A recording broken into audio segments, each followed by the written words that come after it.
Wamunga. Munda mchinsali munda ni umala. Mukwayi chikalambeto twaendela akwisa mukumukosha. Bambi mule ipushya nomba bamumba mwaisa shani muli lilyashe. MMD yatwaleita at MMD twalichinja nomba di New Nation Party NNP. NNP yaikatana pamo na UPND ukubombela pamo mpaka tukawine 2026 mu August. Atwa balekele na mfelipa nono kuti balepema no kupema mpaka twawina. Kanshi luno lubilo lwayamba nomba kuno ku Chawama. Ero tule konkanyapo mpaka August. Na twawina kuno nishimashwa na ku August tule ya wino. Chakwe shokulusa ino election. I want to be clear. The battle here in Chawama is between the UPND Alliance candidate Munda against confusion. So, the UPND Alliance candidate against confusion. Mwebena Chawama, ushecho mwalasa lapo. Pabu ya ntanshi udi muri Munda na UPND Alliance elo na confusion ichifurunganya. Fishi mwalasa la. Munda! Nishinalandi lati chimfulunganya. Tuwaliwewe li aba nensu. Aba mao political parties yambi.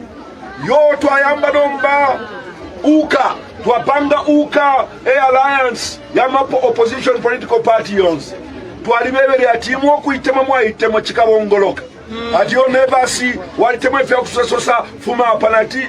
Na aleka mkwai mwena kuntachu. Se ukepo yaba. Wati oke fila neba sala ndile limbiali lufyenye na tupanga lomba tonse. Wapanga tonse bonse waikala pamo mpaka tonse ya toba ikamushe tonse po yaba. Na ngufyecho wenga panga maino chochine chikatoweka uku itemwa kwa lichilamo kulia kuwa nensu. Elonga naba filo kuikata na pamo. Mu political organization wakaisa aleta shani chalo chonse cha abantu 20 million pamo. Naba filo kufuana. Tabeshmanu nga batungulula na kaliayo. Ndefa elitulea mukuvota. Let it be a referendum. Ukulanda utamena Zambia, we are not interested muliashi. Mfya kula chusha abena Zambia. Mumone kupeta uke. Mwaibu kushokutila batonse baile kwa kupeta uke. Waikata na pama political parties ya wengi. Ukuisa imina against UPND. Wawina no kuina. Ulia candidate wa wine wapali NCP. National Congress Party over bomfeshe. Nombe ili bato ba wike na ulawine candidate ba votele chimafelo chikubaho na wile fe vote. Pa nomba bale iluisha elo bale luila pa chitumbi. Nchatala mleko election oba bomfyo muntu wafwa. Uyu political faction yaranda tifo ni balungu ebale tutangirira kutufuira mutangirira shani. Chawama mwewe ne mwasala pakati pa basheria balelola teba fini. Nomba kulia ma factions yabili kuno bambi balanda tifo ni balungu ebale tukampenela na bati balungu ebale tukampenela na bafiro okusumunishanya. Use election mulefa mubapele ya msangwe. Ulia candidate uwa winine pa NCP kulia kupeta uke nomba alikyo wafulungana teshibe nomba walebombera nani tatwawekeshemo kunocho na kaliayo. Let us give victory to the UPND Alliance candidate Munda this coming Thursday. Because on this side there is unity. Tulebombera pamo na tuikatana ndefa ya bena Zambia choose ukuikatana pamo na unity instead ya chimfulunganya ichili kuba nensu. So this is a clear election. It's a clear election.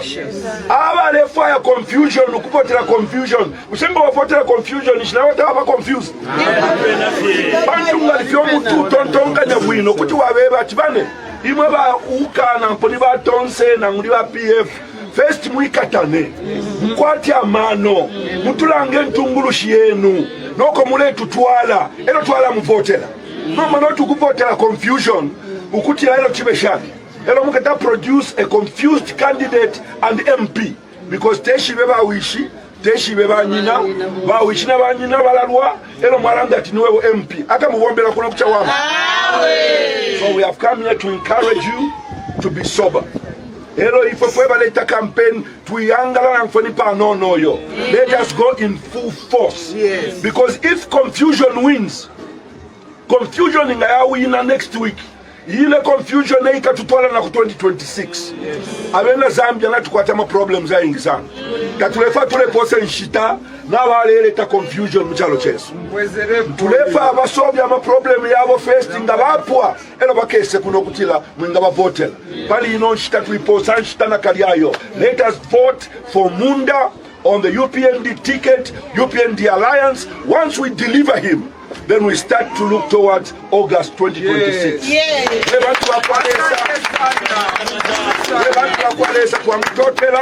On behalf of the New Nation Party, let's do our part and let God do the rest. God bless you.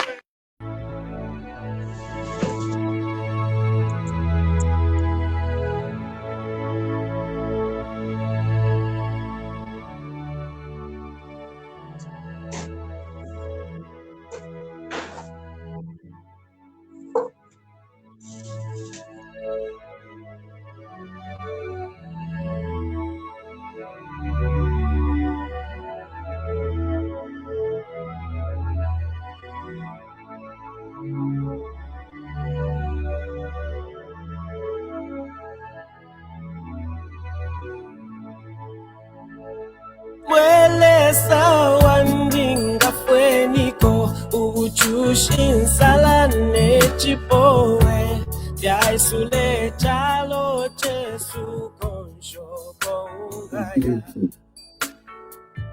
amalanda no kuilishanya ubina no kuulilwa ile bongo mokange fula pakulaya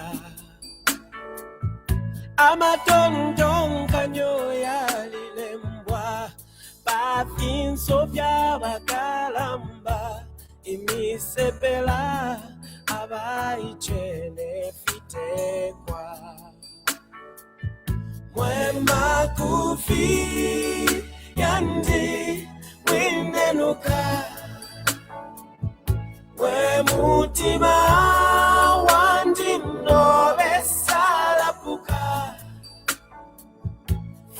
Mwandashi nemi pashia kowela Teti fichimfye lesa wamweo Teti fichimfye lesa wamilalo Imimana masabifya bambwe Umufundo ponse wanyanta Imitinda mane mpanga umutata uya Amabwena yo minta pendwa Nababo mfili bumba Elo bunonshi waba Bamabebala Infula kwena ila loka umutende twimba pofyepe elo tushala pofyenechi zungumukanwa Mwema kufi yandi winenuka Wemutima wandi novesalapuka Mwandashi nemi pashia kowela Teti fichimfye lesa wamweo Teti fichimfye lesa wamilalo Ukupepa kwena tula pepa No kufunga nipa mushi Amasambili lonayo Nileka Ukuwomba nako tula womba Gabashana bakabalwe Uluchelo kasuba elyo n'obushiku busheni nkande afita nangula mano ayache. Bluetooth disconnected. Bluetooth connected. Wema kufi yandi winenuka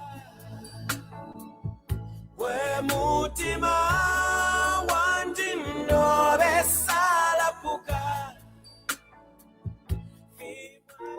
Hello, Zambia. Good evening, wherever you are following us from. We are so glad that you could join us today. The song behind that is playing, done by Nathan Niren, Mwema Yandi Mwinenuka.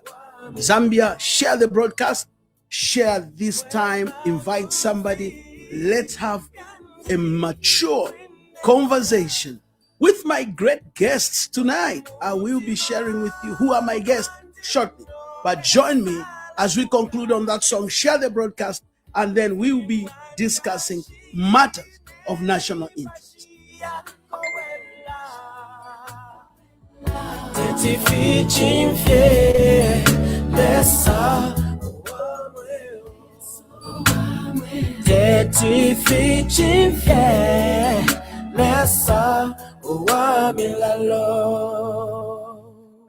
Well, thank you so very much for those of you that have joined us tonight and this evening. Good evening one more time. Mwa choma bwanji, wherever you are. Mwa tandaleni. Bonsi mwe bachia kuma chechi. Mwa pepeni mkwai. Mwa pempera bwanji. I am excited that we are coming to you live from my studio right here in Kabwata. We are coming to speak to you, and we want to discuss Zambia decides. Look, this discussion that we'll be bringing to you, or this great podcast, is to help us to open our eyes about our own nation. And we are here not because of anything. We want to look at what kind of leaders do Zambia need. Ladies and gentlemen, some of you might know me. Some of you might not know me. This is your friend and brother, Dr. E.J. Nkoma here. One of the things that we do is that we make sure that we do not just hold our leaders to account, but we make sure that we educate and highlight who leaders ought to be, what leadership is and what leadership is not. So we are going to look at the trajectory that Zambia has gone in. And this program is being called the evolution of Zambian politics. So we will talk politics. Right here, we will not hold our punches back. We will pull our punches and we'll throw our punches for the advancement of the nation and the bigger picture of our continent, Mother Africa. Hey, ladies and gentlemen, I'm glad that we can come to you on this Sunday. I am excited today because I have got some serious people who are joining me. And we want you, as we are focusing on the 13th of August, Zambia will be deciding. Zambia will be deciding who are we going to put in power. I've always said this, that a contract is drawn for any administration for 5 years. The contract is drawn. And after 5 years, the contract can be renewed, or we say no more, we hire somebody else. So we have had the new Dawn government that took over power 5 years ago. And the new Dawn government has achieved what it has achieved. And it has failed to achieve what it has failed to achieve. Unfortunately or fortunately, my friends in the UPND, the time for validation is coming. And my friends in the opposition, you sold yourself enough to make sure that we bring leaders that Zambia needs. So, as we'll be discussing today, ladies and gentlemen, let me introduce my guests who are with me on this platform today. Hey, look at the man that is there. Look at the man that is there. No other than Reverend Reverend, good evening. Reverend, good evening. Good evening, Doc, and good evening, my brother, Mr. Daka there, and a good evening to our viewers watching across the various platforms. Wow, thank you so very much. Thank you so very much. Joining us from the diaspora. You know, we are Zambians. We believe we cannot do without the diaspora. We need. We say the diaspora is not just any other, but it is our 11th province as Zambia. So all the way from the United States of America, Atlanta, Georgia. This is no other than Mr. Kapali. Hey, Honorable Kapali. Hey, Honorable Kapali. Hey, you are looking nice. Hey, you are looking nice there. How you doing? How you doing?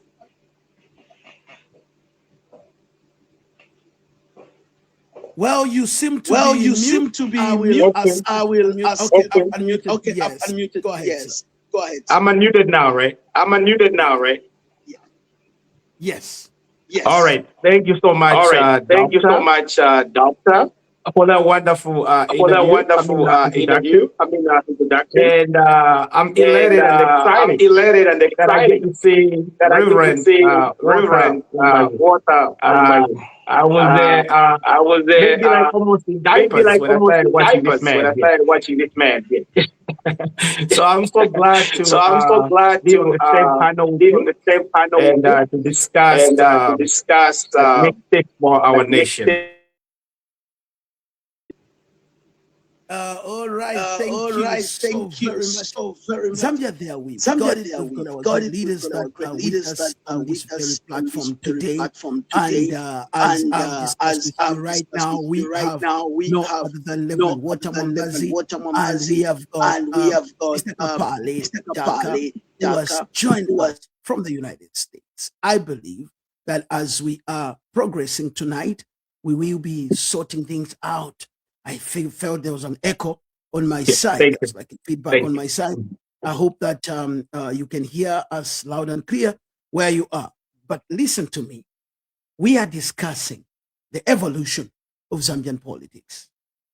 Gentlemen, before we proceed, and I want to bring this to us.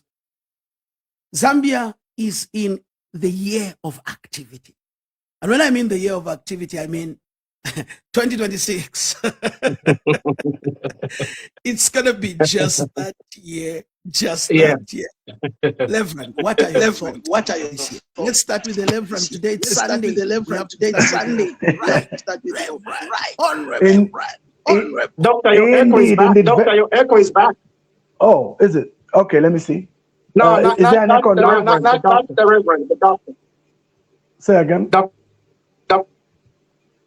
Okay, I don't know. Anyway, so like I was saying, it's very exciting that we're in 2026, and 2026 is obviously a time when Zambia decides, like the title of our recording, Zambia Decides. So it's a big crossroads once again. The government has had enough time to prove itself and to demonstrate what it needed to demonstrate, and now comes the time when Zambia decides. So it's a very exciting year. There'll be lots of campaigning, lots of people trying to do what they need to do in order to prove themselves. And so it's an exciting time indeed, gentlemen.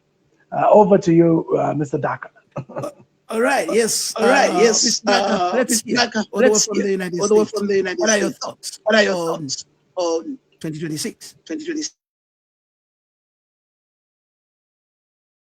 I think I'm muted. Yeah. Thank you so much. Yes, thank you so much, Doctor, again, and thank you, Reverend. Indeed, it is a great year. It can be a year. I would like to look at this as a year of redemption, or a year where people have a chance to deliver from themselves. I would like to call this a deliverance of a nation. If this is handled correctly, it will be a deliverance of a nation. So we're at the crossroads right now. From 1964, we've had a chance, right? Now we have an educated Zambians, right? And we've seen all kinds of leadership. We have seen the good and the bad. Now we are at the point where we need to make a decision. And from this point on, we can put a break on what has been going on and take a different trajectory. Or after this, the wheels will be downhill and you'll reach a point of no return. That is why I really applaud you, Dr. Nkoma, for your platform, where you can try to educate the people, because like the Bembas say, this is not time for what they say, this is a time where you really need to think, because for the first time in the history of our nation, a vote actually matters. I never thought voting mattered. But right now, I can see why voting matters. And I really also need to appreciate you, Dr. Nkoma, that as per your name of your platform, right, you've brought in me from the Combon and the man with the beautiful accent from Mayadi. And so I really appreciate that you followed the theme where we can actually bring both perspectives, right, to educate our citizens. So I thank you.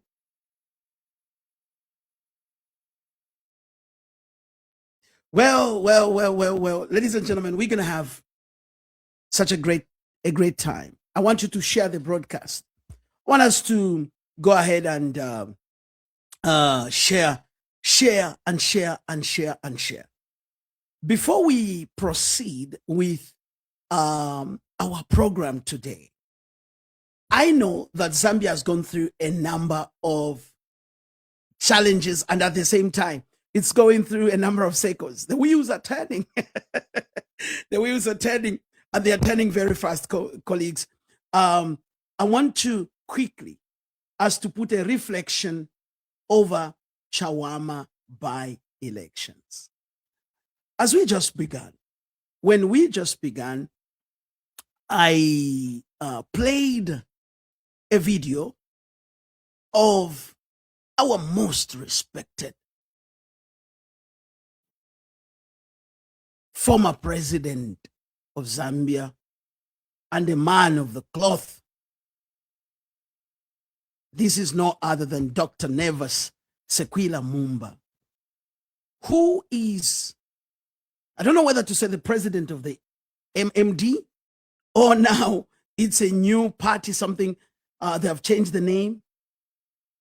But Dr. Nevis Mumba has been one of the voices, oh yes, we cannot run away from it, one of the voices that has spanned over the ears of Zambians for the last 40 to 45 years. He's come all the way from being a preacher, which I think is still, and going into becoming a strong politician, going into becoming a vice president, and changing a number of political organizations. Now, Dr. Nevis Mumba, on the campaign trail of the Chawama by-elections, as we listen to the video at the beginning, he echoes saying, the way the Chawama by-elections will go will set a pace or a trajectory or a precedence on how Zambians will vote come August. I also want to couple his words with the words of my comrade, Gilbert Liswaniso, who made a statement not too long ago, and I came up with a very strong message for him, but Gilbert Liswaniso came up with a message saying, it will be a criminal offense for the UPND to lose power in 2026. He was very emphatic on that. And I know that many Zambians, you heard when Gilbert Liswaniso said it will be a criminal offense. And I released the video, which we call the arrogance of power. And I said, when you are in power, do not be arrogant, because when you are arrogant, you get so drunk with power and you forget that the citizens can end up being your main opposition. We also heard the chief government spokesperson, Cornelius Mwetwa, who echoed and said there is no opposition in Zambia. Now, we saw something different in Chawama. I want to hear from Reverend Water as you pick up the microphone on what are your thoughts on the Chawama by-elections and what are the lessons? Okay, so Chawama was very interesting indeed. I mean, let's start with the positives. And for me, the biggest positive was the general peaceful state in which everybody campaigned. Maybe I missed the memo, but I did not hear of any incidences of violence and, you know, the usual fighting and all the issues that would go in such a scenario. So for me, that was wonderful. I thought it was great that everybody could campaign relatively peaceful. You know, they could do their thing. The opposition went and campaigned. The ruling party campaigned. And it was generally peaceful. I was very, very happy with that, because Chawama, being a PF stronghold and being a very strong Lusaka urban, you know, constituency, you would expect to see some form of cadreism and things like that. But to be honest, it wasn't there. So I commend the security forces, I commend the political parties for that. Now, what really was interesting for me is before the by-election, I happened to have listened to Davis Mwila, former Secretary General of the Patriotic Front, before it changed into whatever it is right now. And it was very interesting to hear him basically make a very powerful statement to say that as Patriotic Front, they lost the party. That doesn't exist anymore. He said that they are now going to be using a special purpose vehicle. Those were his words in that interview on Diamond TV. And he said they will pick a party out of the Tonse Alliance, which will be their special purpose vehicle in which they will run everything from the candidate for presidential elections as well as the MPs. It was very interesting, knowing there's also the Charinga faction. There is, I don't even know where Miles Sampa sits now. I mean, it is very interesting. And of course, the current, I think, is interim president, Given Lwinda, who was backing, of course, the candidate standing on the FDD ticket. So it was just interesting to see how they are leveraging the special purpose vehicle, which was FDD. So for me, that was a very interesting situation to behold. We know that the ruling party comes with all guns blazing, all the support, all the financial backing, but that could not deter the voters of Chawama. The voters of Chawama, being a Patriotic Front stronghold in the name of Tarsila Lungu, who is the daughter of the late President Dr. Edgar Chagwa Lungu, it was very interesting to see that perhaps that was still something people held on to, because the vote speaks.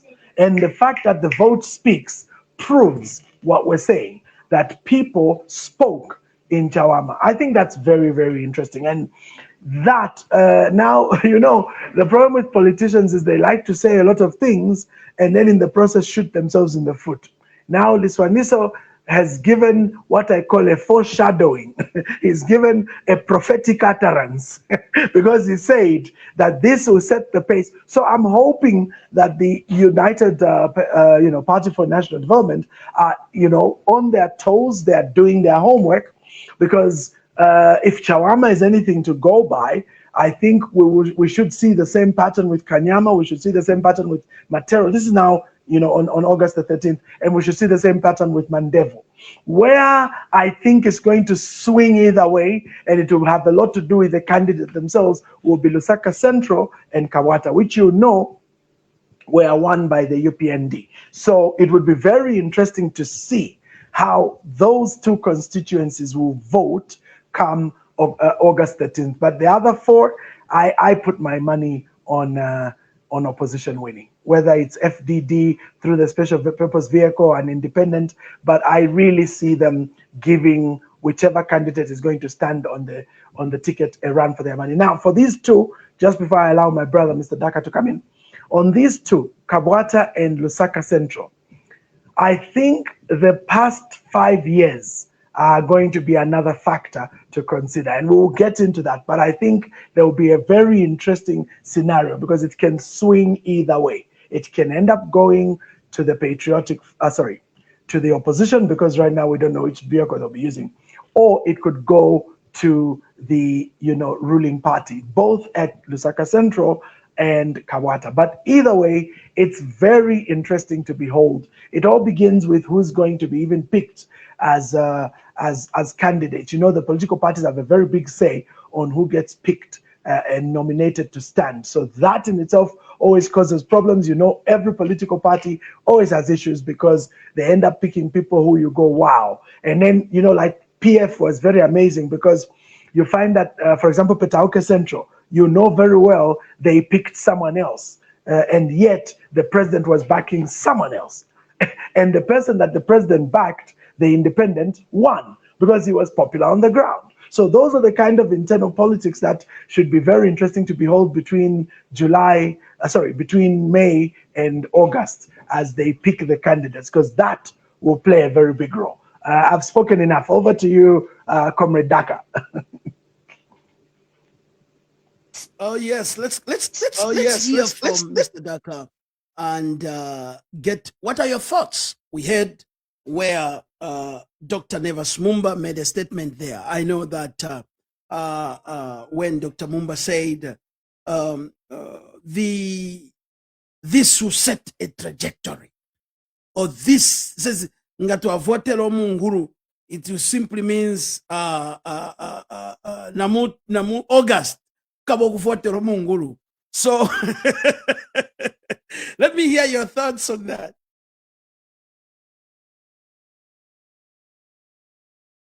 Okay, he's unmuted now. Thank you, Doctor. Now, thank you so much again, Reverend. See, the one thing that I have always admired about the Reverend is not only does he speak from the pulpit, but he's very analytical. A lot of men of God, they speak better in tongues, but the analytics part of it is very lacking. So I applaud the Reverend there for being analytical.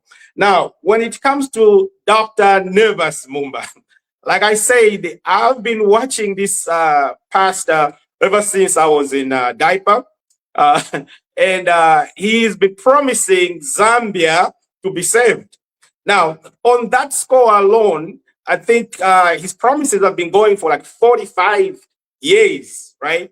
So for me, most of his words, right, I take them with a grain of salt until I see what his words come to pass. Like when he says Zambia shall be saved, Zambia is not saved.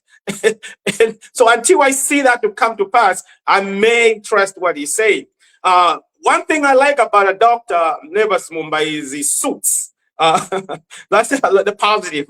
I like his suits. One day when I grow up, I want to be like him, dressed up more spiffy. But while I like his suits and his trousers, I think he may like his pockets more, because he's kind of like wishy-washy, wherever the power is, that is where he's going. And I think he goes by the pockets. So when he showed up there, I don't think he showed up in honesty. He has an agenda.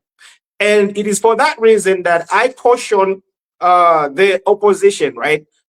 We cannot take the win in Chawama as a clear indication that we're going to win in August. You see, when I was in school, if you do well during mock exam, the teachers will caution you not to be overconfident, right? When you're overconfident, then you're going to fail miserably, right? So I think the opposition did well.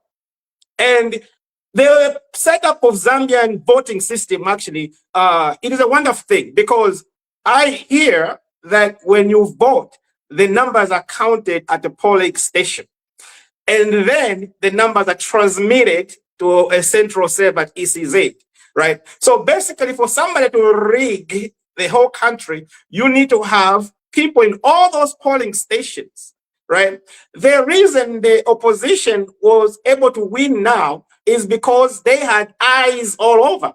It was very interesting to see one of the ECZ official, right? When he saw the results, and I think it was the night, but it looked like he was on heat, like he was sweating, right? Because he did not expect that. So the opposition, what I caution them, like what they should do is we should work on having a ground game like they had in Chawama. If you monitor the polls and you escort, make sure that those votes are protected, no one tampers with it. I think the current government is not running against FDD or Patriotic Front. They need to realize that they are running against the people of Zambia. Those are the people that they are running against. And if the vote is protected, then we have a chance of like a new government. But I doubt with the disorganization that is going on, if we can put together a coalition, right, where you can protect the votes in the entire country. It was easy because Chawama was small. Now, how does the opposition come together and form a coalition that can protect the vote? It's about protecting the vote. Here, one of the professors in the United States, Professor Kasoso, I follow him. He likes to say, "Nangu passion kono no tukavota." Basically, even if you put a shonkono there and you protect the vote, shonkono may do well. You have to protect the vote. Now, I don't want to speak too long, but I want to talk about Tasila Lungu. Now, first of all, we have a by-election and we're celebrating that we actually won. But I'm actually heartbroken on the reason we have a by-election, right? You have a child whose father is in the morgue. Now, it's very like, it's kind of like what they say, like a cigarette. A cigarette is an unfortunate situation because the cigarette is getting smoked at the other end and at the other end is burning. You see, a cigarette is in a very unfortunate situation. That's why I like to put like Tasila. So Tasila, if Tasila left the funeral house and came to parliament, the same people would have risen and say, "You want to tafundwa? You want to nichitongo?" You see what I mean? They would have said, "Why do you leave your daddy in the morgue?" Now, who prolonged this funeral? Because funerals don't take this long. Even they can say, well, in parliament, some people say the law is the law. You see, she's not supposed to be away that long. It is the law. Now, when they crafted the laws, they didn't intend that there's going to be a government that will fail to bury a president. You see, so this is a unique circumstance. So look at the government goes and sues in the South African court, and they prolong the funeral. The other arm of the government, the judiciary, Mr. Attorney General Kavesha, they sue to prolong it, so they know where she is. And then the other arm of the government, the parliament, saying, well, you should be here. You see? So it's kind of like the same government. To me, I think there was no heart. There was no heart involved in that. It is very sad to see that a person is forced to come back from a funeral. Meanwhile, you know why they're at that funeral. It's kind of like your boss who knows you're still at the funeral and fires you for being at your dad's funeral. Well, I'll say it's okay, you can take the job. So this speaks to how we have lost our values, Ubuntu. You know, that thing of the funeral is a place where we all stop in Zambia. And now we want to move on. We want to move on and ignore as if the former president is not laying in the morgue, right? So basically the short of it is, in Chawama, we protected the vote. Protect the vote in Kasama. Protect the vote everywhere. Then it will be a fair election. And then on one last point, on Tasila, It will go down, the death of Edgar Lungu, I think we'll talk about it. It will go down as the most unfair thing that's ever happened. And it's still happening to his family until today. And that is probably why the opposition won. All right.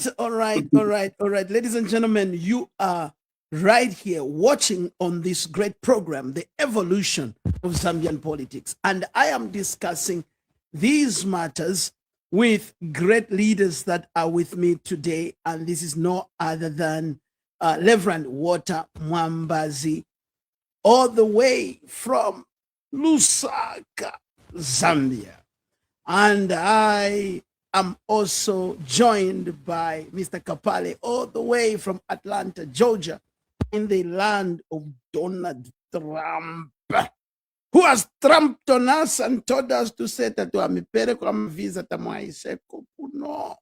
So now, Mwena Zambia, come on, wherever you are, can you quickly share this broadcast? Come on, tag your friends, tag your family. I want you to invite all the politicians on this platform. Quickly share the broadcast. If you know that you have a presidential candidate that you support, or you have somebody that is aspiring as a member of parliament, quickly tag them in the inbox, because on this platform, we are not here to just speak. We are here because some of us, we are expertise. And I've been saying to the people that some of us, we don't just claim to be politicians, because we have read books of politics, books of governance, and we know what governance is, and we believe we can make comments. Reverend Walter Mwambazi has been speaking from many platforms, a very controversial man, more especially when it comes to the issues of church. He's very controversial today. It's on Sunday. I'm not going to fight with him on that. He's my friend. But I want us to look at the governance of Zambia. The governance of Zambia. The governance of Zambia. I know that Mr. Kapale had echoed on the issues of the death of Edgar Lungu and the funeral and the Chawama elections. I'm not going to dwell on that, but there is one takeaway that I want us to look at. One takeaway, ladies and gentlemen. Yes, let's consider the statement that Mr. Kapale has made, that if the seal left the mother in South Africa and went back to her job, the Zambians, we would have risen. Makamaka Seo Tansenga from Andangon, from Eastern Province, would have said, yai, ni mwamboli ni huyu yai, mwambo akanga, kuti tasira siya uswake mfiriji, tasira siya uswake mfiriji, would have said mwambo akanga. But today, we have the elections, and I know somebody is celebrating that there is a victory, but that's not really a victory that we can all celebrate. But I also wish to congratulate all those that stood, and I want to appreciate the police, the Zambian police, that acted so professional. And even the Electoral Commission, they really were under pressure. But they tried to act professional. The people of Chawama, in my compound, you know, we fight in the compound, you know. We fight Mkombolo. Mkombolo, Mgalandeo. Reverend, you know Mkombolo ngangana time ya politics. Panyama, tima paira napo panyama. So, manye nyama jayonsa mene batinati.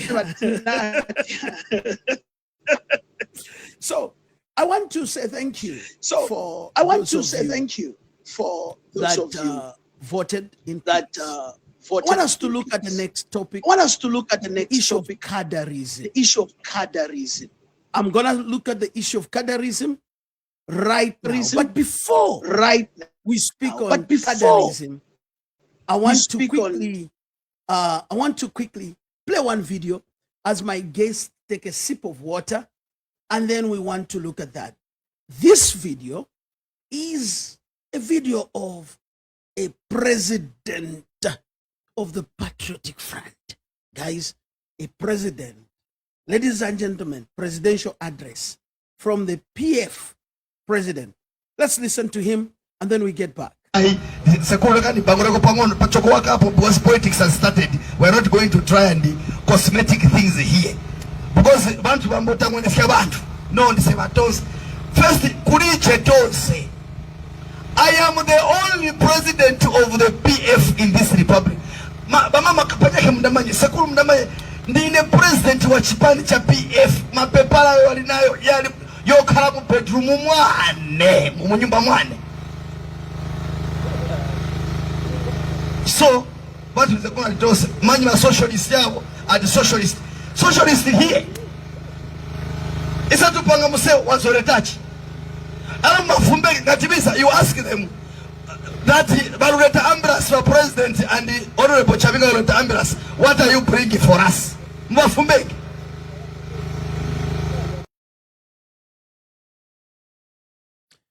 Well, that is President Chavinga. That is President Chavinga. Reverend Water, over to you. Reverend Water, over to you. For me, I have no, what's the word? No qualms, no sorry for the Patriotic Front. For me, this is a well-deserved pie. Why? Because it's not a secret. I have always been someone that supports Dr. Mumba. He does make very interesting moves from time to time. And when he makes those moves, we keep quiet. I can't speak against the man in public. So even when my brother Daka was weighing in on Dr. Mumba and his scenario, I can only keep quiet and observe. But I am very happy with what has happened to PF because that is precisely the dish that they served Dr. Mumba. When Dr. Mumba was running the MMD, they deliberately created a parallel structure which completely ignored the legitimate structure. Even when the courts ruled that Dr. Mumba was the legitimate president, Shani Uko, that meant zero. Because as far as the Patriotic Front was concerned, they were supporting Nakachinda and Mtati and that group. So they gave hell to Dr. Mumba for virtually the entire period, Even when they went to court, the court gave rulings, it didn't mean anything. They were even tear-gassed when they started their campaigns in Eastern Province. I still remember them being blocked when going to Vubwi and all these places. I mean, it was hell for Dr. Mumba because that particular faction was ignored. And it was Nakachinda and his group that were given the thumbs up. So the same dish you serve someone shall be served to you. So from what I heard from Davis Mwina, but Davis Mwina was very frank, very straight. One thing I loved about his interview, the man did not hold back punches. He said, our party is gone, it's finished. And he didn't hide his words. He said that Dr. Miles, sorry, I don't know if he's a doctor, but Miles Sampa sold the party. Those were his words, quotable. He said, he has sold the party. So the papers of the party are no longer with us. So there's no Patriotic Front. Let's talk about something else. Patriotic Front no longer exists. I was like, wow. Now, obviously, I'm sad because that's been an affront on democracy. But it's bittersweet because that's what they did to their friends. So what I like about Mwila is he's been realistic. He said, you know what? We have to have a plan B. And by the way, to the discredit of Mwila, he had a lot of very unsavory things to say about the current president, interim president of the Patriotic Front. That is Given Lubin. I didn't like what he said. I thought that was quite racist, to be honest. But that aside, the Patriotic Front are getting a dose of their medicine. So Chavinga is giving them hell. And we don't know who's funding Chavinga, but we know that he's doing exactly what the Patriotic Front in power did to make sure the MMD remained impotent. And they did a good job. So a dose of their own medicine, and the only thing we hope is that, in the words of a Davis Mwina, and that's still a very interesting scenario, they'll come up with proper candidates because Davis Mwina seems to be backing Munduye. We know that there's what's his name, the lawyer, the one for the family of the Lungus. He's also standing. And then, of course, Given Luvinda seems to also have interest. He's also standing. It was very interesting the other time to see him being abducted. We don't know who abducted him, in what manner and where he was abducted in Kabwe, but the whole thing looked ridiculous anyway. So it's very interesting to watch what's going on. I just hope that the Tonse Alliance can raise a solid candidate. And I know the UKA Alliance is still there. I don't know if they have any clout. So they need to really get their act together. Otherwise, presidential level, is akakana. Where things will be had, in my opinion, will be at parliamentary level. Okay, so based on what Reverend Water you are saying that the PF is swallowing their own bitter pill. But look, the matter still remains the same, Reverend. Two wrongs do not make a right. The fact that PF was wrong does not mean the UPND is wrong. Is correct, I mean. By UPND empowering is wrong. Is correct, I mean. So by I think empowering well, but you know, sorry, Dr. Nkoma. Oh, okay. I was going to say, Dr. Nkoma, the reality of life is that there's something called poetic justice. So, you know, this is poetic justice served in a Zambian dish. You know, so this is really on them. If they can learn to accept Kuti and Fortuna, yes, not two wrongs don't make a right, but that's politics for you. I mean, look at the. I know we haven't gone to that stage, but look at the cutters and how they are jumping ship. I mean, who thought that Kalimanshi, Ama Americans would become UPND? I mean, that's ridiculous in capital letters. But that's why, for me, it is okay. Let them all just be ridiculous because that's what they all are. You know, they are eating their own dish and let them enjoy the dish. Back to you. All right, Reverend Water. I know that this is hot and people are already commenting. Thank you, guys. Let's begin to share the broadcast. Share it and share it and share it and share it because we believe that we need to make sure that Zambia is governed well. We can make sure. Sorry, Doc. I was going to say, Doc, sorry. I just want.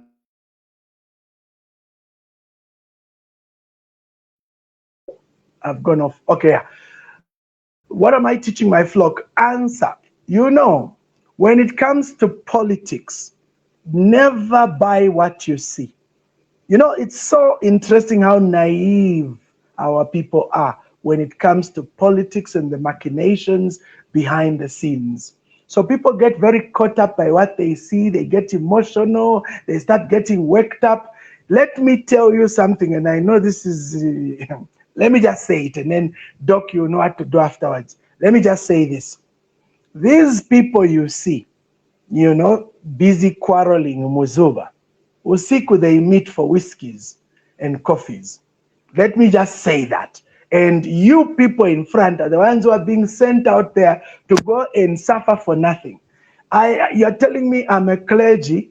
I am telling you politics is 100% worldly. And we are ambassadors working in this worldly system. And if there's one thing you learn very quickly is that there are tricks that are played, Machiavellian tactics, Hegelian tactics. This is how this space works. So when I'm telling you what I'm telling you, I am saying simply that whatever you see is not what is going on. Do not trust your eyes. Do not trust the propaganda. Do not trust what you see. That's what I'll say about that. Let me keep quiet now, Doc. Yes. I think you have spoken quite a few. I when you say let me keep quiet, I think you better keep quiet now. Because the most important thing here is that, which I'm not going to agree with you, Reverend, until tomorrow. I think you know. I believe that the Patriotic Front was wrong. let's agree that the Patriotic Front was wrong. That's why we removed them from power.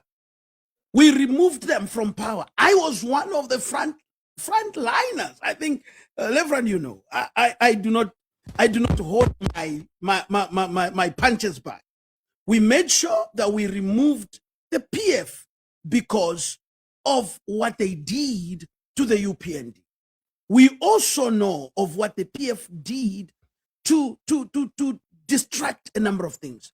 Now, for us as Zambians, seeing, and in this sense, President Hakainde Hichilema allowing those kind of things happening, it is wrong. Why did I bring the video of Chavinga? Why did I bring the video of Chavinga right away? It's very simple. I brought the video of Chavinga because we have been saying from day one, the UPND said, no more cadarism. Because the cadarism was brought in by the PF. And I will use that word. Cadarism was brought in by the PF. And then, what have we seen? We saw Chavinga, who is a PF cadre. Chavinga is not an educated politician. No, Chavinga is not an intellectual politician. Chavinga is a cadre. He's a cadre. A pure cadre, a stone thrower. You can see from his language. You can see that he's a hijacker. He took advantage of a situation with Mao Sampa and hijacked the party. Then he goes and he has been embraced by the UPND. The next thing, which I want us now to discuss, and I would love Mr. Kapale to come in. Innocent Kalimanshi is one of the cadres. If we talk about cadres who are moving with pangas and pangas, people who are moving with machetes, because we've got a number of people that are watching us from the international community. We are people who are moving with machetes, fighting, wearing military regalia, calling themselves Americans. We had those people. Now we see the same people being celebrated by the UPND. Allegations are there. I don't know whether this is correct or it's wrong information. Social media is saying they even awarded him with a vehicle. I don't know if it's true or it's social media stories. Whilst there are people that suffered for the UPND, people who slept in the tunnels, people who went sleeping in the jungle, in the bush, leaving families. And we see Innocent Kalimanshi, who was a cadre condemned by everybody, being celebrated by the party that says no more cadarism in Zambia.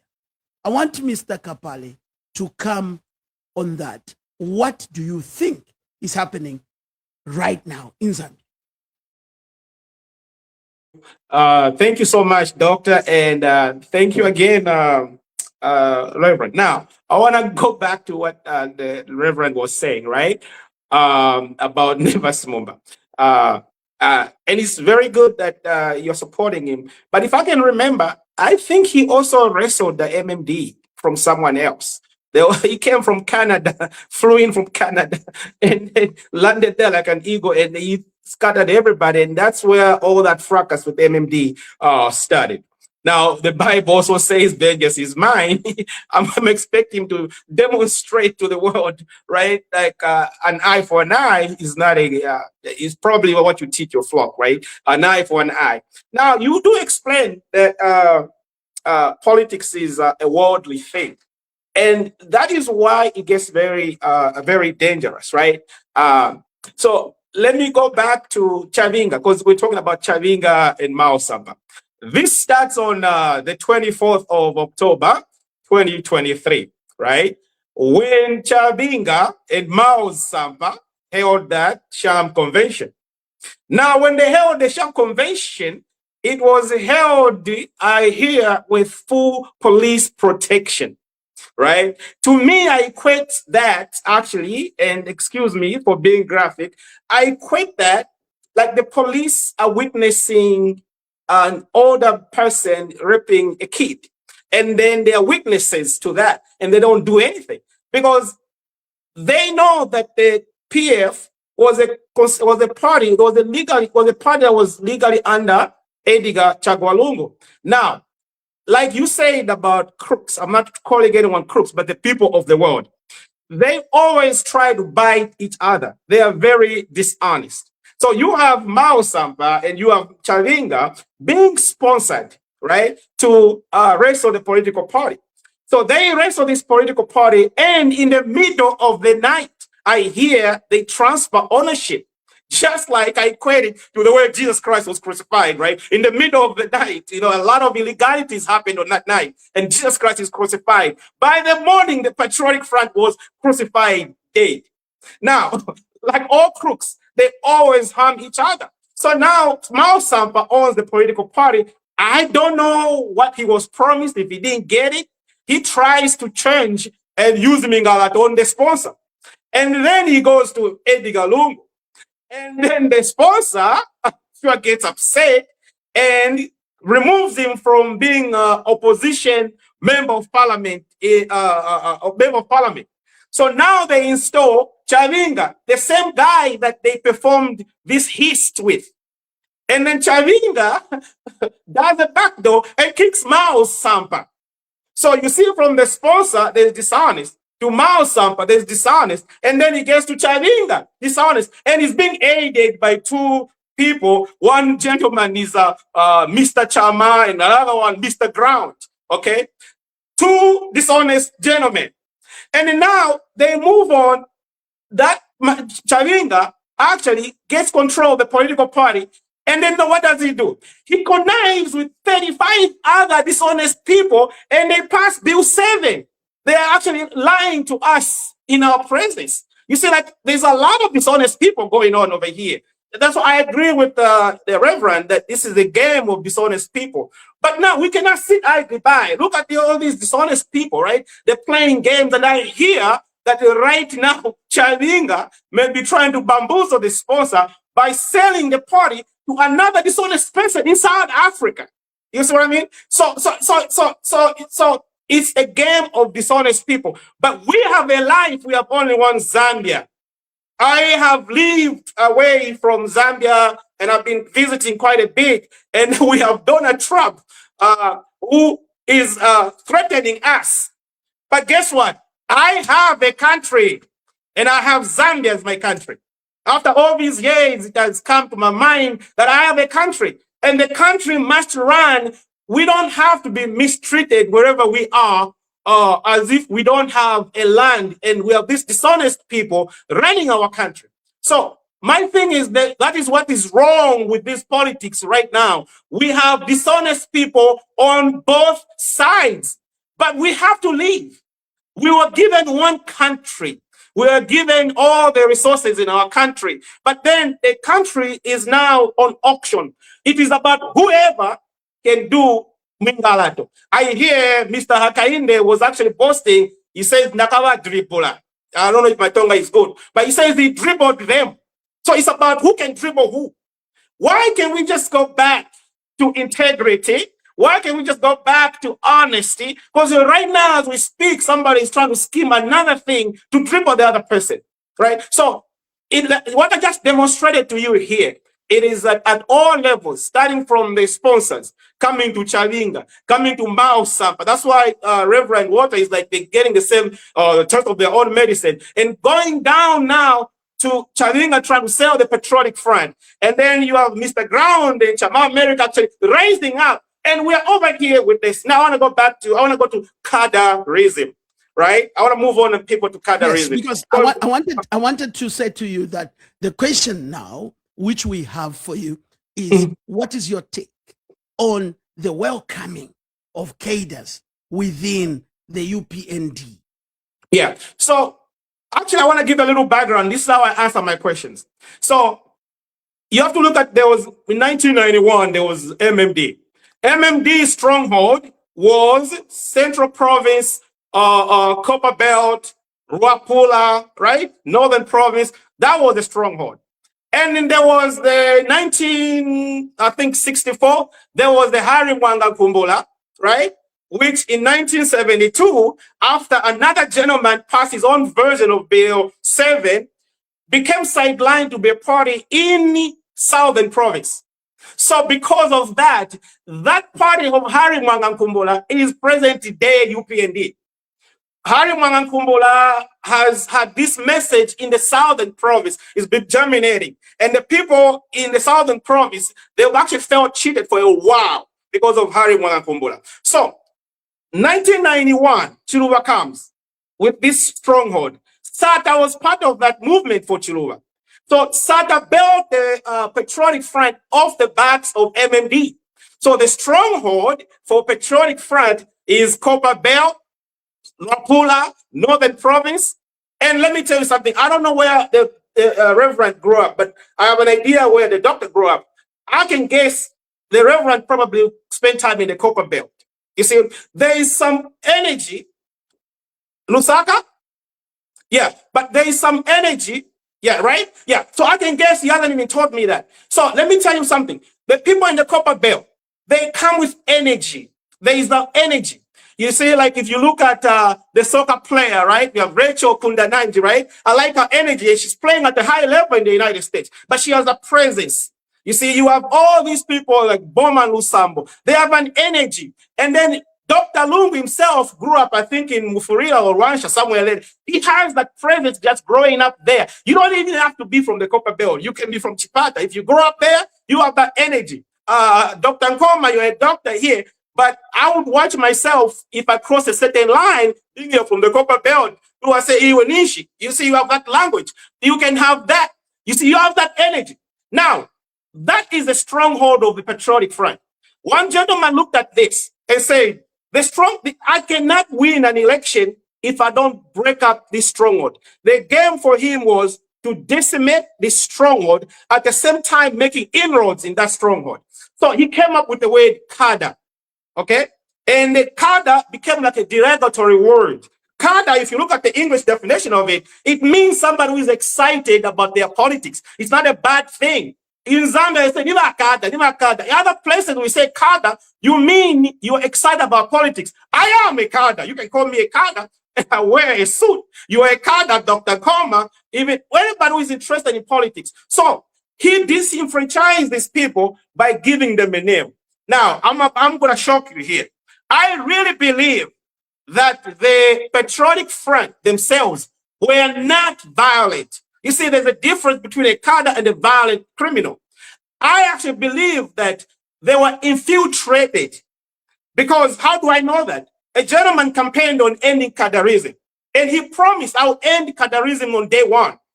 And on day one, he sent an instruction, kadarism ends today. And kadarism was gone the next day. And a military general doesn't give orders to the opposition. A military general gives orders to his own people. You see? And then these cadres they disappeared. But they didn't go away. They went and just regrouped somewhere. And then they went and harassed one somewhere, Simon Mwewa. And Simon Mwewa did not call Edgar Lungu or the patrol. He said, Mr. President, Darren Komo. He called the UPND, stop these cadres. And then the cadres were stopped immediately. And then he went to Chiwempala, where in Livingstone, they say, that means they stoned you. He went to Chiwempala, where they stoned him. And immediately one member of parliament from Southern Province stood up and activated the cadres. Within a few days, Given Lubinda was beaten. So these cadres can be activated, be turned on and off. And it's very dangerous if you don't realize this, Zambians. These cadres are there, but they're not patriotic front. It's actually a militia that can be turned on and off at will. And then Mr. Kalimanshi, who initially was from UPND, he just went back home where he belongs. So Mr. Kalimanshi and group like them, they're ones who actually infiltrated the patriotic front, in my case. So he just went back there. So it's not, I don't think that inventing cadarism today. Cadarism is there in Zambia. It is very, very dangerous. And even for politicians that are running right now, you must be aware, because what you do know doesn't hurt you. I thank you. All right, guys, you are speaking a mouthful and you are really, really pushing. I want us to begin to conclude. Right now and right away. I am one of the people that believe that a nation must move forward because of its leadership. Somebody said everything rises and falls on leadership. I think it could be John Maxwell who said that statement. At this point, I believe that President Hakainde Hichilema still is having a whip in his hands and to give instructions and directions to Zambia. I was very impressed when my bishop was called to appear before the DEC or DEC, as it is in Zambia, we call it DEC, or the Drug Enforcement Commission, to go and report at the anti-money laundering unit. And I was impressed that Archbishop did not refuse to go. That one thing, I was very impressed. Archbishop decided also to take a walk. And there were many members of the community and society that decided that we give him a solidarity in that march. And the police was camped there with their water cannons and everything. But when the Archbishop arrived there, of course, there was a little bit commotion, and some policemen get a bit excited when they see crowds. You know, they want to show like they know how to fire the gun. They just get excited. You know, they enjoy to be a policeman where they see there is commotion. But you know what? The police acted very professional. I remember hearing one commander, or the one who was commanding them, making a statement to say, bring the tear gas. But the police still did not tear gas anybody. So big ups to the police that they did not cause commotion. And we want to say the same, big ups to the police, that in Chawama, they also really maintained the order without using force or maximum force. Because remember, we have changed in Zambia. We are no longer the police force. It's no longer the police force. It's police service. So police must be your friend. We shouldn't be scared of seeing the police. And I hope and pray that the UPND government, and this is the word that we are sending to the UPND government, that even as we are going towards the elections in August, let the government not use the police to cause anarchy in the country. Let the government not use the police to try to infringe on the rights of others. Let the politicians be able to campaign freely. More especially, I wouldn't want to see a situation where roadblocks will be mounted up against other political leaders. I think that should not be entertained. And some of us will be the first ones to call out and say, no, Mr. President, you went through this. Don't allow anybody else to go through that. Now, lastly, and this will be my last question. I know we are in the political year, the year of campaigns. There's been many leaders that are rising from different political organizations and parties, and they all want to be presidents. But I've always said there can only be one president for one Zambia at one time. So we cannot have two presidents. Now, at this particular time, and Reverend Water, this comes to you because you carry this powerful title of a reverend. And we want to bring this, that in the year of election such as this, we see Zambian politicians get full in churches. Every Sunday, they are visiting churches now. They are there and they are even praying more. But also we see, more especially you who come from some of these, our new churches, we call them new churches, where God has given you the grace to prophesy. Some of us, we don't know how to do that, but some of you, you have this grace of forth-telling or soothsaying or forth-telling, I don't know how you call it, but I would want to hear, because prophecies have already started. Others, they are saying, God has showed them it's B Mundubile. Others, it's Makebi Zulu. Others, it's Danipule. Others, it's President Sean Tembo. Others are saying it's President Saboy Imboela. Others are saying it's President Harkalava.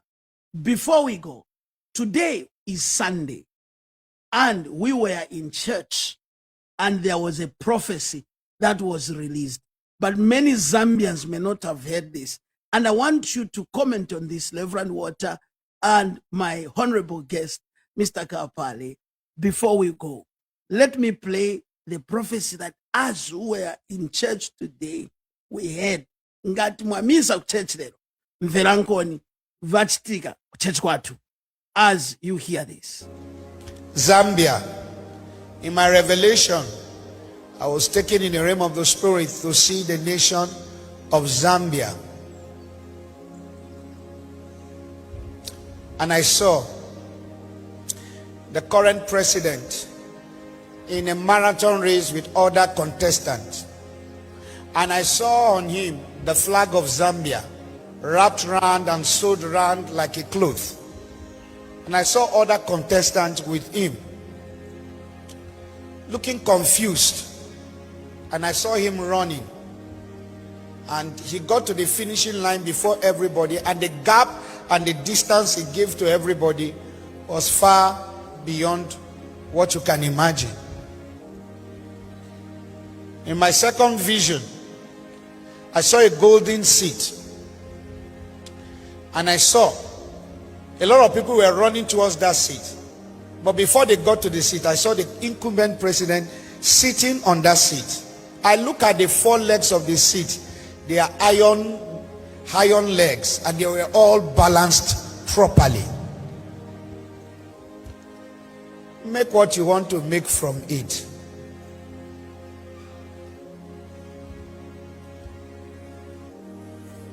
The future is bright for the current president. I have said this to the opposition. You are not prepared, you are confused, and majority of you are selfish, and you don't know how to sacrifice your individual ambition for the overall vision of the nation. Thank you. Give Jesus a clap of.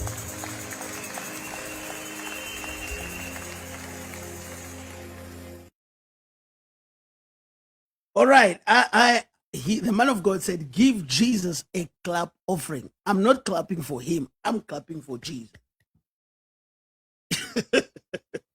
Reverend Water, over to you. What's your thoughts? Are these guys paid to say what they paid to say what? Are these people really passionate about the country? Or these prophets that we hear every time of election, we hear them speak, more especially these our brothers from some countries who prophesy a lot about Zambia, and nothing about what is in their backyard, in their countries. Go ahead for it. You know, so I'm going to give my view, gentlemen and viewers. I'm going to give my view by using something from my book. You know, I wrote a book called The 5 Major Reasons Africa is Poor. And in my book, the #1 cause of poverty in Africa is religion. So now, when I talk about religion, I demonstrate, I use 5 reasons why religion is the #1 cause of poverty in Africa. So in those 5 reasons, there's the second reason, which is empire building strategy. Now, to understand empire building strategy, you've got to look at the scenario of a chessboard. So if you are familiar with chess, you'll note that chess has pawns. Your pawns are the boots on the ground, the cadres, the people they send out there to go and do whatever they need to do. And whatever happens to them, they don't care. They are, what's that word? There's a word for it. They are, there's a word, it's just gone. They are expendable, yes. Then you've got the castles, which man the defense of the kingdom. Next to the castles, you've got the knights. The knights are the foot soldiers, the spies that are sent by the kingdom. Next to the castle, to the knights, you've got the bishops.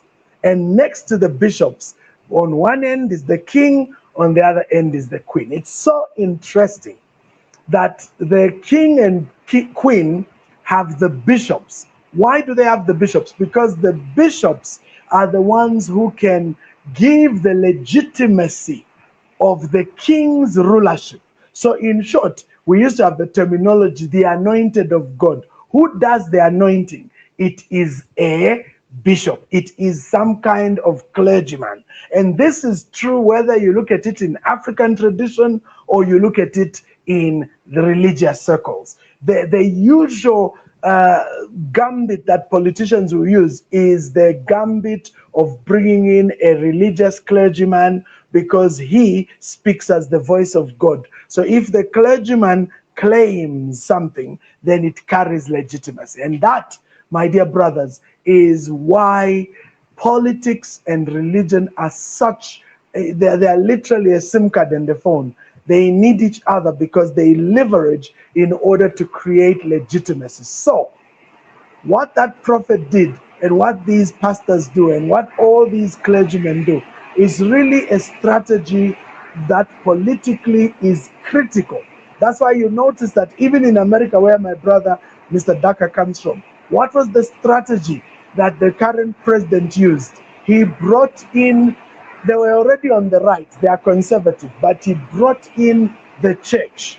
He went to that constituency because he knew that in that constituency there's a lot of disgruntled people. So come in, talk about God, talk about Jesus, and you win a sizable constituency. And if you notice, even though the previous government lost, they utilized that. And isn't it interesting that right now we are seeing this current government now utilizing it? I was absolutely amazed, not in a good or bad way. I was just amazed when I heard the current president, Republican president, declare the Christian Nation Declaration date a holiday. I said, wow, now that's powerful. Now, powerful in what way? Because that wins over that group, that constituency. And that's why you see Dr. Nkoma, that we're always going to have these guys. I mean, look at, I know he doesn't claim to be a Christian, but he comes in the name of religion.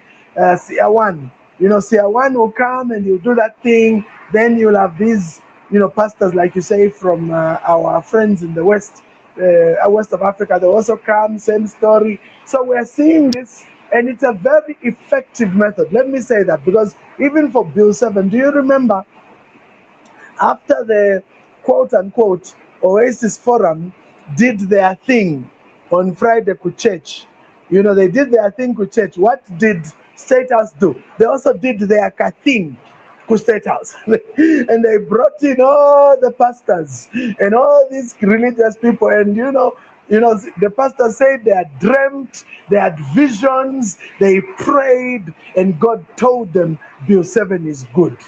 I mean, that's just absolutely amusing for me, because I know the power of religion and how intoxicating and powerfully dumbfounding it is. And so, but Dr. Nkoma, you haven't seen anything else Yet you are still going to see more prophecies, you're going to see more pronouncements, then you're going to see a group of pastors. I mean, they'll just stop short of calling themselves pastors for HH, but you're going to see a group, kama pastors, just going there and endorsing. And for me, as a political scientist fan, that's the way to go.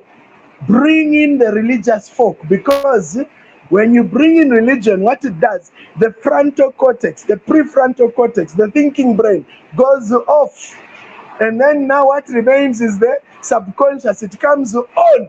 And now it's just emotions. Nobody thinks anymore. And that's how you win the election. So for me, I mean, I like saying things and people don't like what I say, and I say as it is, but that's what it is. So religion is a powerful tool. And if I'm a politician, I would use it, because it's the most effective way to win the masses. Over to you.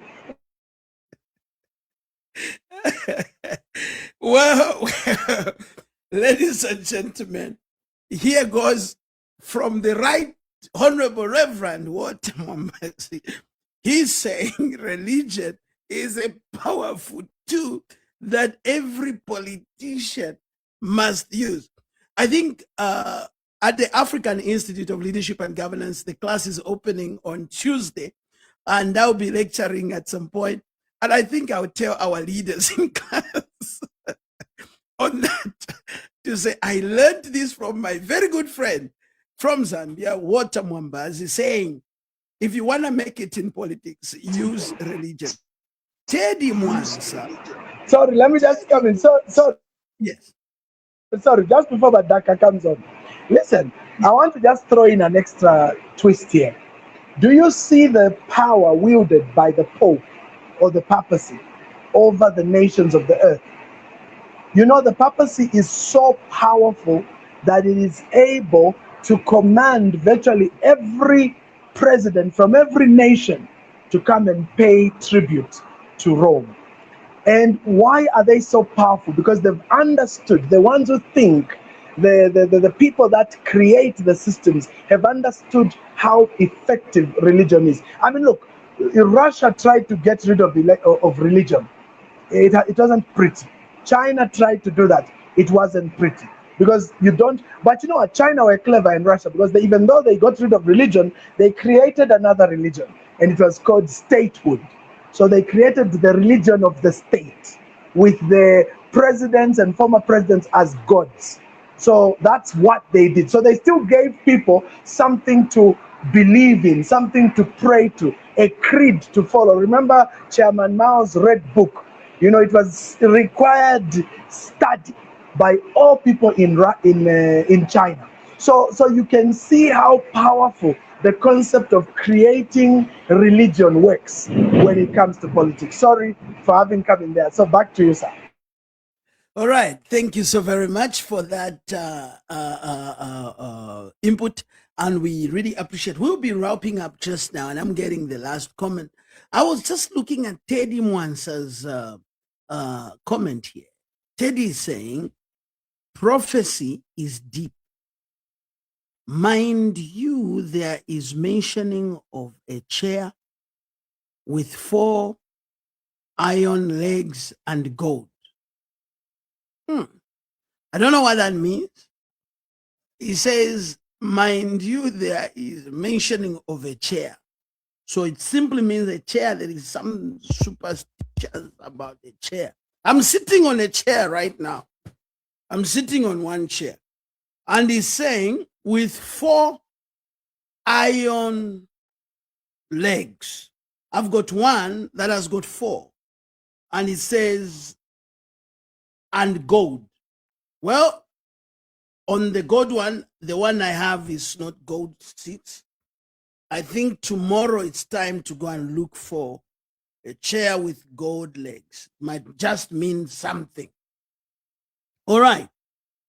Hey, let's get to Mr. Kapale. I want to hear your thoughts about using religious leaders, because religious leaders, it's like no matter wishma.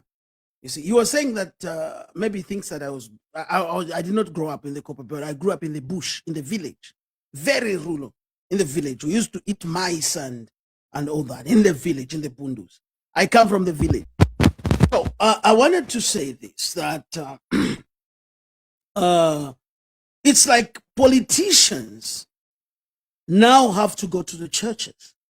And it's like the church leaders, nomba nabeshi bana benati nishita yakusheta tuliemu nishita yakuliano. So no matter what, we have to say something. And our brothers from West Africa, that gives very good prophecies. It's because Zambia is a very religious country. It's a very religious country. And they know that if they want that attention with the president, say something about the president. Look, I've always told people, and women of Zambia, I want to say this to members of parliament, and I want to say this to our cabinet ministers, and I want to say the same, even to the president, Hakainde Hichilema, even to the vice president, I have to say this. Stop entertaining some of these guys. These pastors, we entertain and give them a seat at State House, and we take pictures with them. In their countries, some of us, we have been to their countries. They don't have even an opportunity to see the councillor, not even the mayor of their city. Not even the mayor of their city. Why should we reduce our governance system so much? So much. These guys we call prophets, apart from them just using these pulpits for money making, most of them, they are out there because they know that the time to make money has come. Let me hear from my honorable guest, Mr. Kapale, at this moment. Over to you. I want to hear, what's your thought? Yeah, thank you. Thank you again, Doctor. Thank you, Reverend.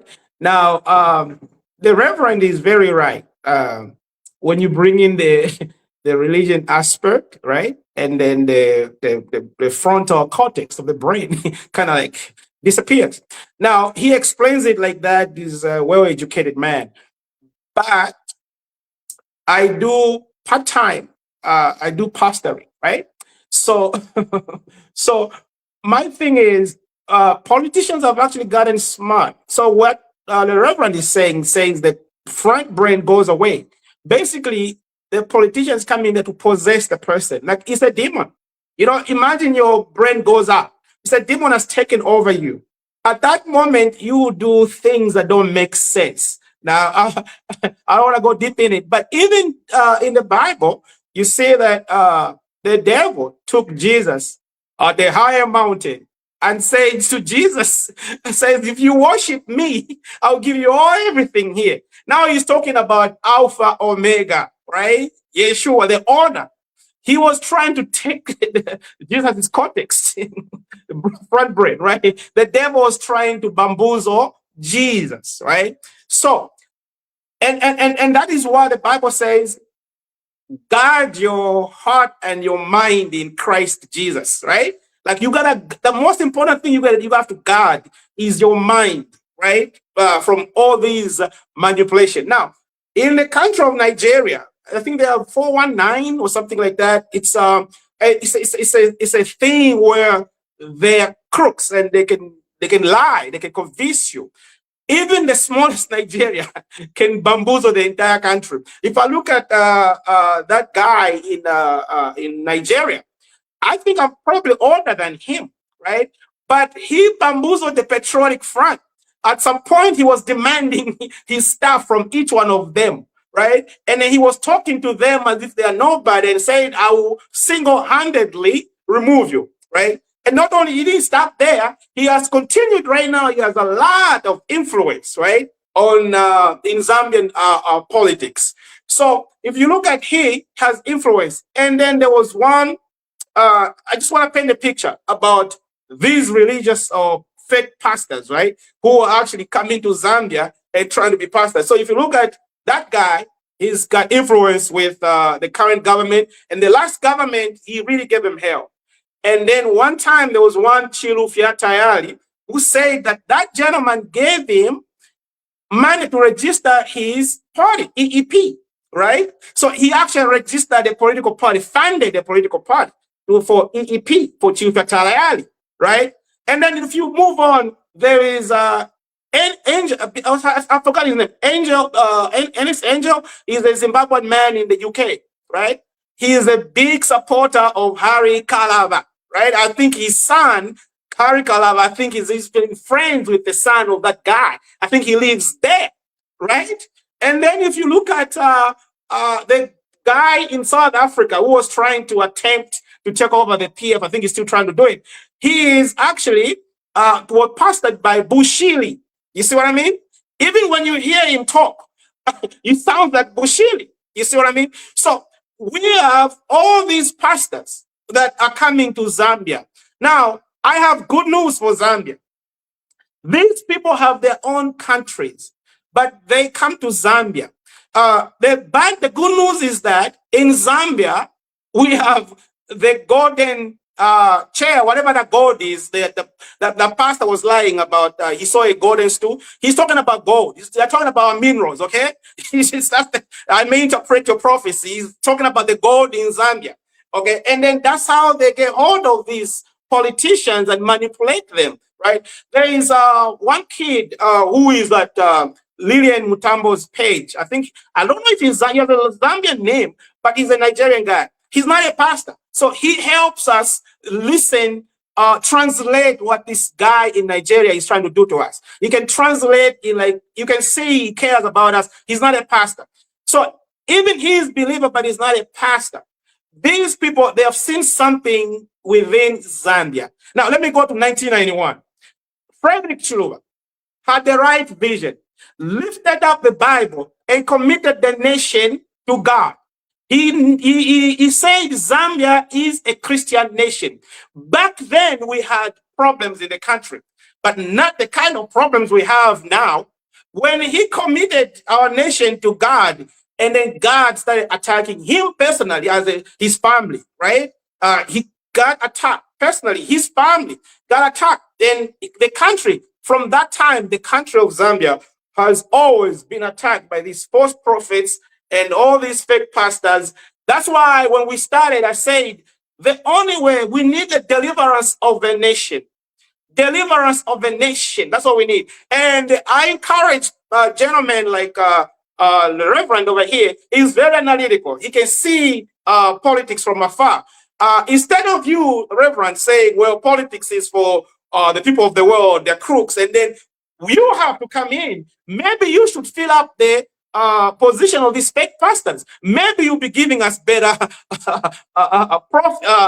you'll be better prophetess for us. So lastly, I want to end with these fake prophets. They bamboozled Maduro from the guy from Venezuela, a Kenyan pastor. Just prayed for him, I think a month ago. Told him no man will touch you. You'll be protected. And Donald Trump went in the middle of the night, snatched him and his wife like nothing. And he's in a jail today. So, Zambians, let us continue praying for our nation. And let us continue praying for peace. And maybe this time, the Lord will select a better man for our country. I thank you. Well, gentlemen, it's been such a night where we have dealt a number of matters. I'll give each one of you a minute or 30 seconds to wrap up. Because if I say 1 minute, you will say 30 seconds to wrap up. Because if I say 1 minute, you will say 5 minutes. Your concluding remarks, and then I'll make my conclusion. Your concluding remarks, and then I'll make my. Let me start with Reverend Watt. On our program. Let me start with Reverend Watt. Okay, so to the Zambians, 2026 is very exciting, and I still say that vote wisely. We always say that. Think through, but it does make a difference to stand and believe in the process. Now, whether the process gets messed around with and whatever, that's another issue. But go and vote, because that vote makes a difference. That's why everybody does what they do. And I believe that whoever is meant to be will be. And so 2026 is very, very interesting. My predictions, I think the incumbent will win, but at parliamentary level, I think it's going to be hell. That's my view. I think we may even have, for the first time, a situation where the ruling party are in the minority and those independents and whatever are the majority. But you know what, we'll see. Since they've introduced proportional representation and all those things from Bill 7, it will be very interesting to see what that will look like in totality. Those are my closing remarks. Oh, thank you so very much. Thank you so Mr. very Kapale. much, Mr. Kapale. What are your words? Your words. High level, we covered today that cadarism is not a bad thing. It is a word that was used to disenfranchise a certain people from a certain region. They are ruling our country by dividing our nation. And we as a people need to unite. And we also saw that in the politics today, there is a lot of dishonesty. So we are being ruled by both the ruling party and the opposition, and at least people are playing games like in the governance of our nation. And then my encouragement to the people who are getting disenfranchised, if you have been told before that you are a cadre because of the way you look or the way you dress, I say that was just a way to disenfranchise you. For that reason, you must stand up, participate in the politics of our nation. There in the Copper Belt, participate in the politics of our nation. There in Lusaka, in Chipata, wherever you are not a cadre. You have one country and you have something very important, and that is your vote. I thank you. Thank you so very much, gentlemen. Today has been very intricating. We dived into a number of issues. And as I want to say my main thanks to the most Reverend, I call him the most Reverend, Walter Mumba, a friend of mine. I don't hide my friends. I say a friend of mine. And I want to say thank you to Mr. Kapale all the way from the United States. But something I want to echo, gentlemen. And I want to say this very strong. Zambia is at the crossroads as we go towards the election. Zambia is confused as it is right now. The opposition is in disarray. The ruling party seems like they are doing something, but also they seem like they are not organized. And we cannot continue to have a country which president will come out and just say anything, and then somebody else will fight it within the same government. We cannot have a situation where today we condemn cadarism, tomorrow we are welcoming the same cadres in the name of politics, in the name of desperation. That should not be. I want to also echo this statement. I know that sometimes, more especially the men in the cloth, and I want to speak this, and I know that people say nobody should advise them, but that is what has costed the nation, because we do not advise to these men in the cloth. And somebody said to me in my philosophy class, he said, a human's brain functions 100% correct until it finds religion. Men in the cloth, let us not mislead Zambia. Come out in the open. Reverend Walter has said in his opinion, it's just his opinion. He thinks in his opinion, he thinks President HH may, and he has used the word may, scoop. So he hasn't come out to say, I, Reverend Water, that says the Lord. No. He has said his opinion, and we will respect his opinion. If his opinion was wrong, there is nothing wrong about it. It was an opinion. But these stories of you, more especially you who come in the name of prophets, saying this one will be the president, this one will be the president, because you want access to State House. On this program, we will name and shame such prophets. We don't fear. We will speak the truth. And we want to say, Mr. President Hakainde Hichilema, let them not cheat you. Go on the ground. If you want to win, go on the ground. Fulfill the promises you made to the people. Let the farmers be paid. Make sure, Mr. President, that you deliver the promises. When you see Kaderism around, Mr. President, chase the people. We told President Chakwera these things, and people were lying to Chakwera. They lied to Chakwera. And yet the ground was saying a different language. We need men who will speak with honesty and truth to you, President Hakainde Hichilema, if you want to continue. But if the Zambians decide, sir, to say no, thank you, please, don't resist that power, Mr. President. Zambia is bigger than politics. Zambia is bigger than politics. We only have one nation. We cannot afford that our cadres bend the nation. This nation is a nation of peace, a land of peace, a land of prosperity, a land of work and joy. We call it all the time. On this program, we will, for the next few months, bring leaders. We have not been coming live, and this is our first episode to come live. And I brought Reverend Water and Mr. Kapali on this program. On Wednesday, this coming Wednesday, Professor Dan Pule, he will be joining me on this seat, and we'll be asking him questions because we have heard that he is the president of Tonse.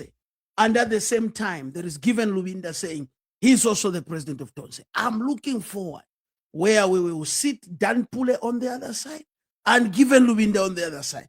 And we will fire questions to them. And we'll say, Mr. Zayelo, sir, what are the issues? Why the two of you are failing to talk? We want to call the leaders. We want to call Cornelius Muitwa on this platform. We want to call Grayson Hamasaka on this platform. And we want to speak to them. What is it that they are promising to the Zambian people, which they have not delivered? And why should the Zambian people not fire them if the Zambian people have to fire them? So, thank you for joining me on this program. And I want to appreciate my honorable guest as we go. I know that we have had such a time. Thank you, Reverend Water. Thank you, Reverend Water. Thank you. Good one. Goodbye, everybody. God bless you guys. Thank you.